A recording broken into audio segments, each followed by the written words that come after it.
शिव सनकादिक आदिक इंचित शेष न पावत पार मेरे बालाजी, शेष न पावत पारे, शेष न पावत पारे। जिनके चरणों में अनंत ज्ञान, प्रेम, आनंद और शांति का सागर लहरा रहा है, जिनकी कृपा के सागर की एक बूंद से ही समस्त ब्रह्मांड को अखंड मुक्ति का उपहार मिला है, जिनके हृदय से प्रवाहित होने वाली तारतम वाणी की अमृत धारा समस्त विश्व को अपने आंचल में समेट लेने वाली है, जिनको अपने हृदय मंदिर में बसा लेने पर एकरूपता का मधुर एहसास होता है, उस प्राणेश्वर, प्राण प्रियतम, प्राण वल्लभ, प्राण जीवन, प्राणनाथ के चरणों में हमारा सर्वस्व समर्पण है। हमारी अंतरात्मा की यही पुकार है, बस तू ही तू है, तू ही तू है, तू ही तू है।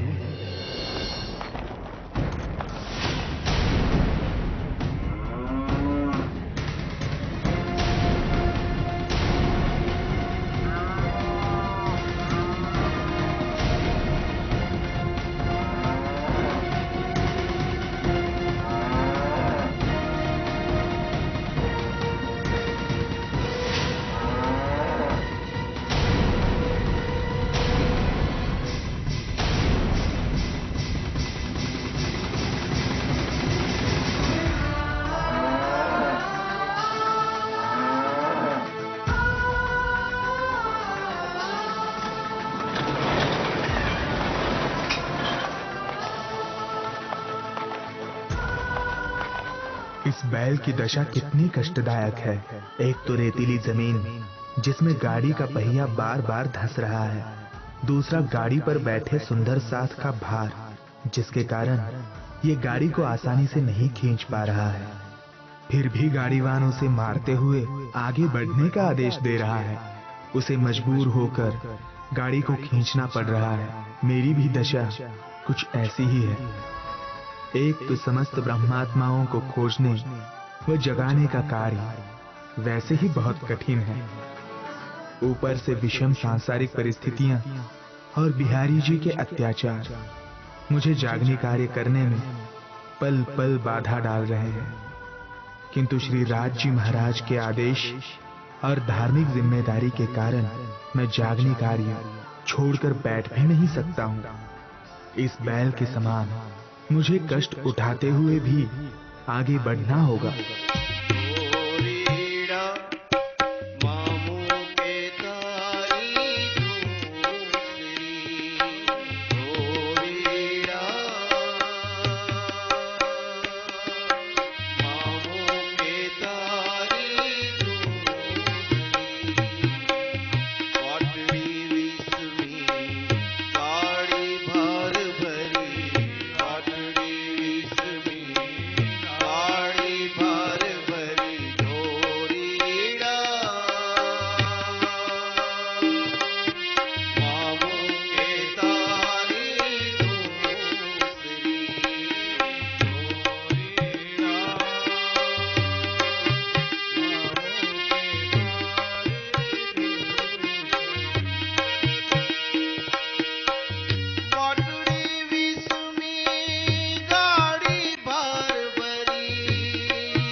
इस प्रकार धोरा जी में 10 दिन रुकने के पश्चात श्री जी घोघा सुहाली होते हुए सूरत पहुंच गए।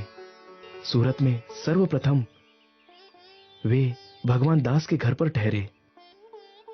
तत्पश्चात मोहनदास जी के आग्रह करने पर उनके यहां पधारे। इसके बाद शिवजी भाई के आग्रह पर उनके घर में ठहर गए। यहां 17 महीने पर्यंत ब्रह्मज्ञान चर्चा करते रहे, जिसके फल स्वरूप 500 सुंदर साथ का एक ऐसा समूह तैयार हो गया जो हमेशा हमेशा के लिए घर द्वार छोड़कर श्री प्राणनाथ जी के चरणों में समर्पित हो गया। सर्वप्रथम शिवजी और रामजी भाई जागृत हुए। प्रणाम। प्यारे सुंदर साथ जी, इस संसार में प्रत्येक जीव का स्वभाव है सुख पाने और दुख से बचने का प्रयास करना, किंतु ज्ञान न होने के कारण या तो वो इस नश्वर जगत के क्षणिक सुखों की चाहना करता है या स्वर्ग वैकुंठ जाने का प्रयास करता है, किंतु अखंड का ज्ञान न होने से वो क्षर जगत व निराकार मंडल को पार करके बेहद मंडल में भी नहीं जा पाता और परब्रह्म का दिव्य अनादि परम धाम तो उससे भी परे है। ब्रह्म ज्ञान के अभाव में अनेकों ऋषियों की तपस्याएं व्यर्थ हो गई, साधकों की साधना व्यर्थ हो गई, भक्तों की भक्ति व्यर्थ हो गई। घोर तपस्या, साधना, भक्ति करने पर भी जिस ब्रह्म ज्ञान की एक बूंद कोई प्राप्त नहीं कर सका, अब उसी ब्रह्म ज्ञान की वर्षा हो रही है। स्वयं अक्षरातीत, सारी दुनिया के साहिब, सबके प्राणों के नाथ श्री राज जी महाराज मेरे हृदय धाम में विराजमान होकर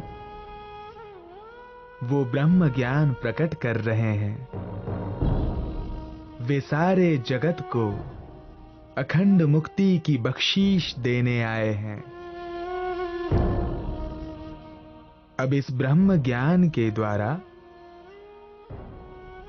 समस्त प्राणियों का कल्याण होगा। वे अखंड मोक्ष के अधिकारी बन सकेंगे। अतः समस्त जिज्ञासु जनों का कर्तव्य है कि उस एक आत्मा के प्रियतम अक्षरातीत प्राणनाथ की शरण में आकर तारतम ज्ञान प्राप्त करें। इसी में सारे जगत का कल्याण है।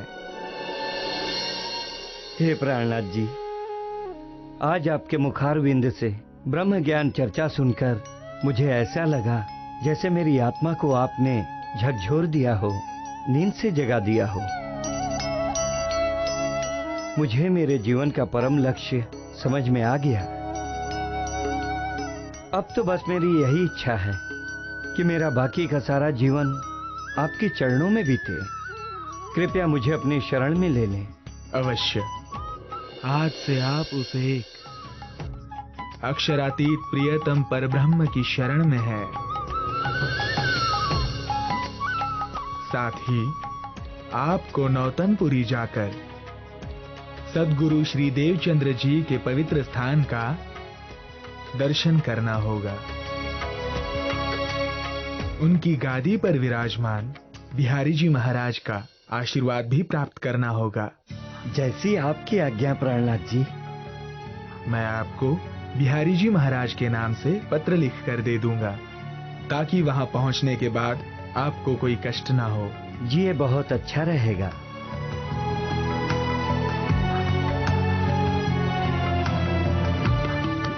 हे प्राणनाथ जी, मेरा नाम रामजी भाई है। मैं भी आपकी शरण में आना चाहता हूँ। अवश्य। वे अक्षरातीत पर ब्रह्म सबके प्राणों के नाथ है, सबकी आत्मा के स्वामी है। उसकी नजर में सब बराबर हैं। आज से आप भी उनकी शरण में हैं। अब यदि संभव हो तो आप भी बिहारी जी महाराज का आशीर्वाद लेने नौतनपुरी चले जाइए। और हाँ, जाने से पहले मुझसे पत्र अवश्य ले जाना। जैसी आपकी आज्ञा प्राणनाथ जी।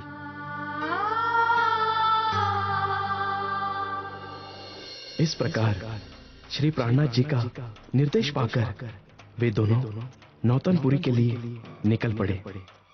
शिवजी धनवान होने की वजह से अपने घोड़े पर सवार होकर निकले, जबकि रामजी भाई गरीब होने की वजह से पैदल ही निकल पड़े। शिवजी शीघ्र ही नौतनपुरी पहुंच गए।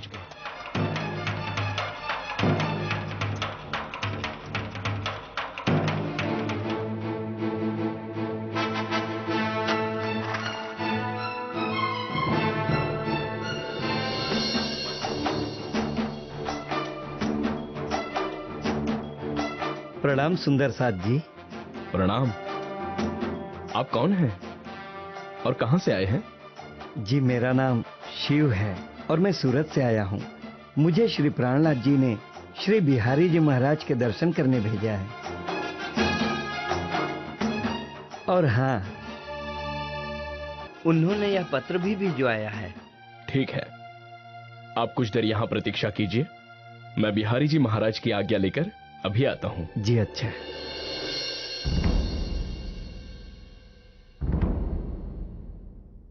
प्रणाम बिहारी जी महाराज। सूरत से मिहिरा जी का पत्र लेकर एक सुंदर साथ आए हैं और वह आपके दर्शन करना चाहते हैं। वो दिखने में कैसा है और किस सवारी से आया है? दिखने में तो बहुत ही बड़े घर के मालूम पड़ते हैं। रेशमी वस्त्र और कीमती आभूषण पहने हुए हैं और वे यहाँ पर अरबी घोड़े पर सवारी करके आए हैं। तो इसका मतलब वो धनवान है। जाओ, जाकर उन्हें तुरंत अंदर ले आओ। जी महाराज जी। आइए। जी चलिए। प्रणाम।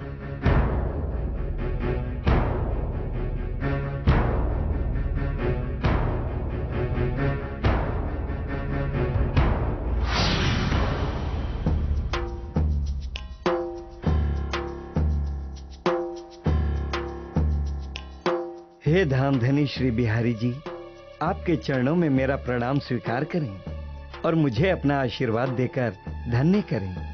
मेरा आशीर्वाद तुम्हारे साथ है। मैं जान गया हूं कि तुम परम धाम की निर्मल आत्मा हो। ऐसे ही सेवा करते रहो। तुम्हारी आत्मा परम धाम में अपना स्थान अवश्य प्राप्त करेगी।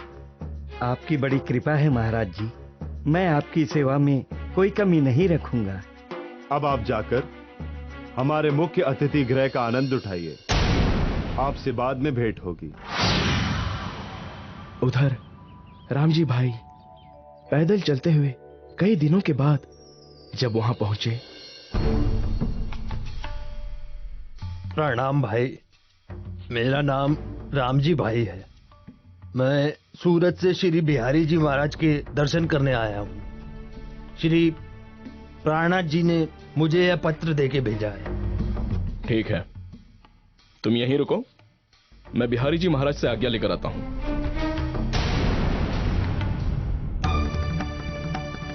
प्रणाम बिहारी जी महाराज। सूरत से मिहिरा जी का पत्र लेकर कोई रामजी भाई आए हैं और वे आपके दर्शन करना चाहते हैं। क्या वे भी अरबी घोड़े पर आए हैं? नहीं, वो तो पैदल आए हैं और उसने बहुत ही पुराने और कुछ फटे हुए से कपड़े पहने हैं। उस भिखारी को अंदर घुसने मत देना। धाम धनी का दरबार भूखे नंगों के लिए नहीं है। जाओ और ये पत्र भी उसे वापस दे देना। जी महाराज जी।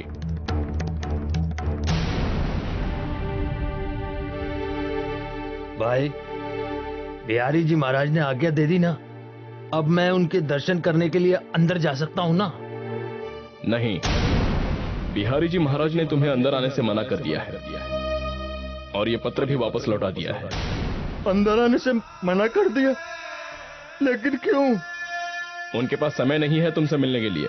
देखो भाई, मैं बहुत दूर से सूरत से पैदल चलते हुए भूखा प्यासा उनके दर्शन करने आया हूँ।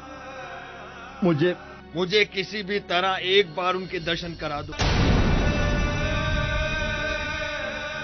मैं तुम्हारा जीवन भर आभारी रहूंगा भाई। जब एक बार कह दिया कि वो तुमसे नहीं मिल सकते तो मेरे पीछे क्यों पड़ गए हो? चुपचाप यहां से चले जाओ।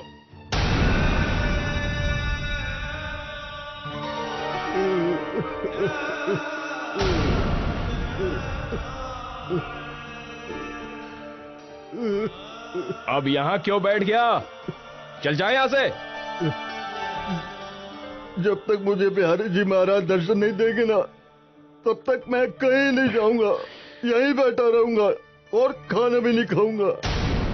तो फिर पड़े रहो, मुझे क्या।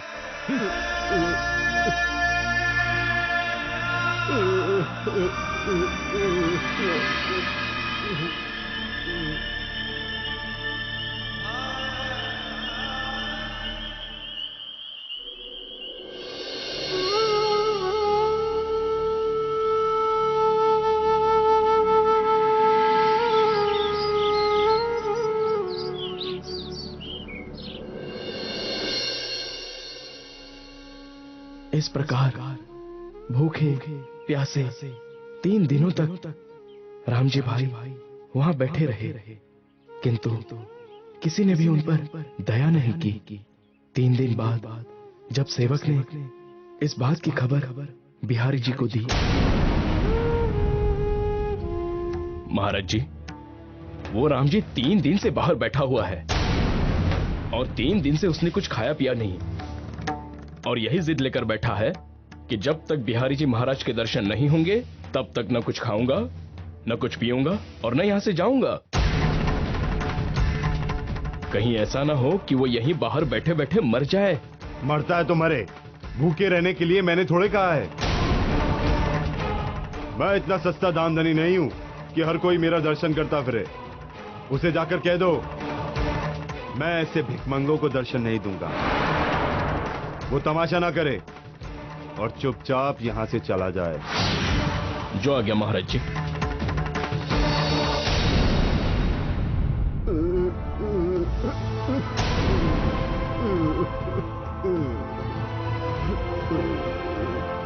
राम जी,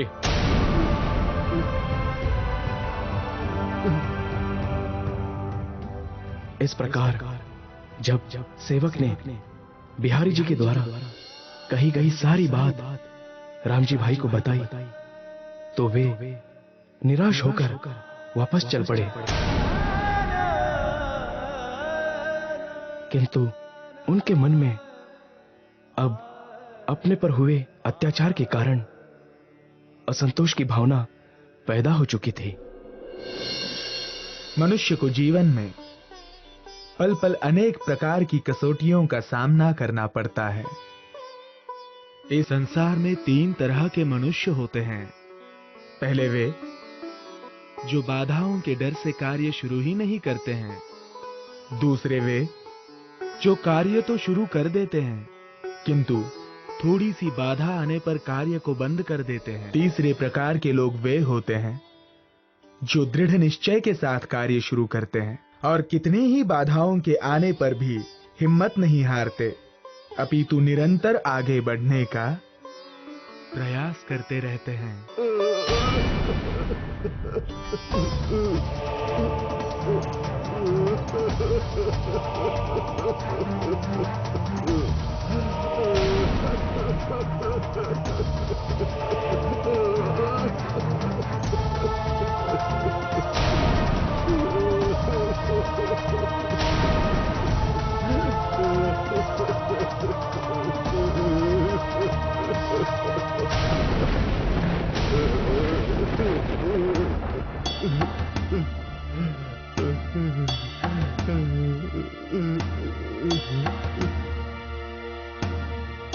हे प्राणनाथ जी, मुझे अपनी शरण में ले लीजिए। क्या हुआ राम जी भाई, कुछ तो कहो। तुम्हारी ऐसी दशा कैसे हुई? आज मैं आपसे एक बात पूछना चाहता हूँ प्राणनाथ जी। क्या इसे धर्म और अध्यात्म कहते हैं जो एक गरीब मनुष्य की पहुंच से बाहर हो गया? साफ साफ कहो राम जी भाई, तुम्हारे साथ नौतनपुरी में क्या हुआ? तुम इतने दुखी क्यों हो? बिहारी जी ने मुझे दर्शन देने से मना कर दिया क्योंकि मैं गरीब हूँ, बेहाल मजबूर मनुष्य हूँ। क्या मेरी गरीबी मेरा दोष है, पाप और अभिशाप है? हे प्राणनाथ जी, भूखा प्यासा इतनी लंबी यात्रा पैदल करके मैं वहां पहुंचा, रोया, गिड़गिड़ा कर उनके दर्शनों की विनती की और 3 दिनों तक भूखा प्यासा उनकी चौखट पर पड़ा रहा, लेकिन उनका दिल नहीं पसीजा। जिनका हृदय इतना क्रूर और निर्दयी है, भला उनके हृदय में धामधनी श्री राज जी महाराज कैसे विराज सकते हैं? यदि बिहारी जी पर अक्षरातीत धामधनी की थोड़ी भी कृपा होती तो वे इतनी कठोरता का व्यवहार नहीं करते। उनके इन कारनामों से तो मानवता खून के आंसू बहाने पर मजबूर हो रही है।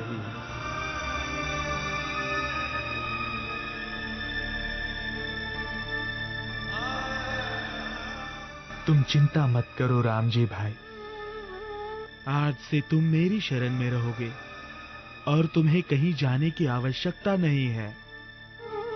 हे प्राणनाथ जी, मेरे लिए तो आप ही धाम के धनी है। मैं आपके चरणों को छोड़कर कहीं नहीं जाऊंगा, कहीं नहीं जाऊंगा।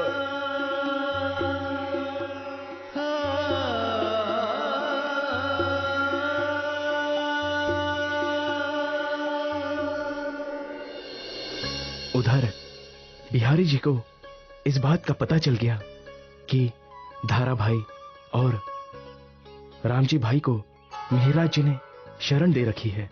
बस इतना सुनते ही वे आपे से बाहर हो गए। उस मेहराज की इतनी हिम्मत कि वो मेरा आदेश खुलेआम ठुकराने लग गया है। मैं जिस सुंदर साथ को निकालता हूँ वो उसे अपनी शरण में रख लेता है और स्वयं को धामधनी प्राणनाथ कहलाता है। ये ठीक नहीं कर रहा है वो, इसका दुष्परिणाम उसे भुगतना पड़ेगा।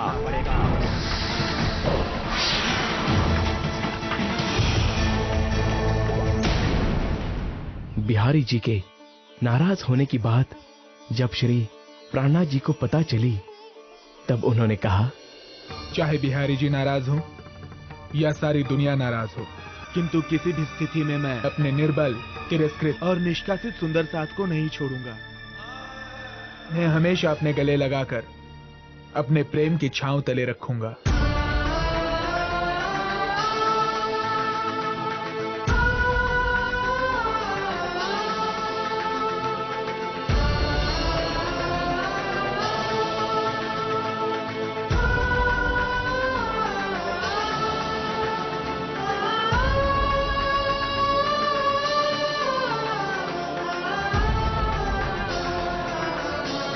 प्रणाम प्राणनाथ जी।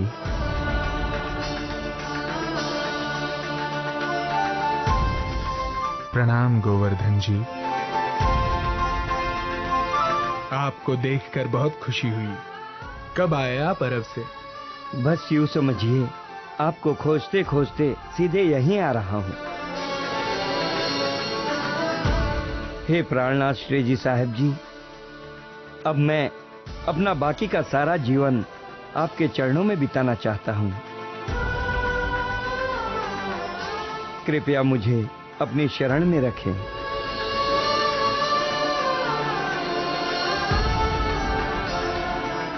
ये तो बहुत खुशी की बात है कि आपने अपना जीवन जागनी सेवा के लिए समर्पित कर दिया है।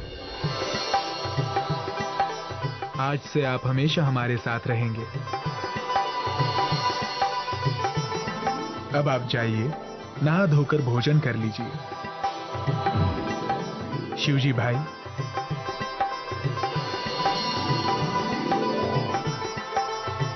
इनके रहने की उचित व्यवस्था कीजिए। जी प्राणनाथ जी।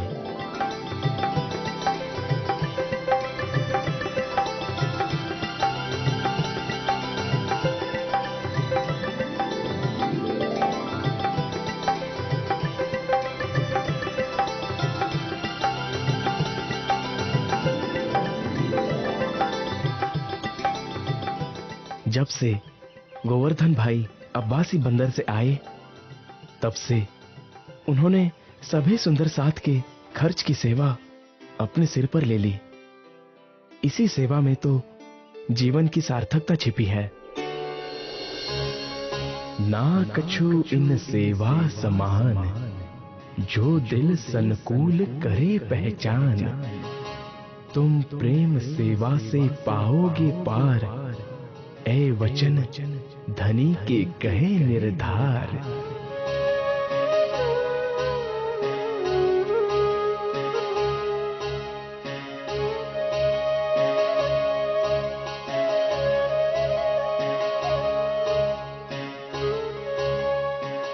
श्री प्राणनाथ जी की चर्चा की खबर सुनकर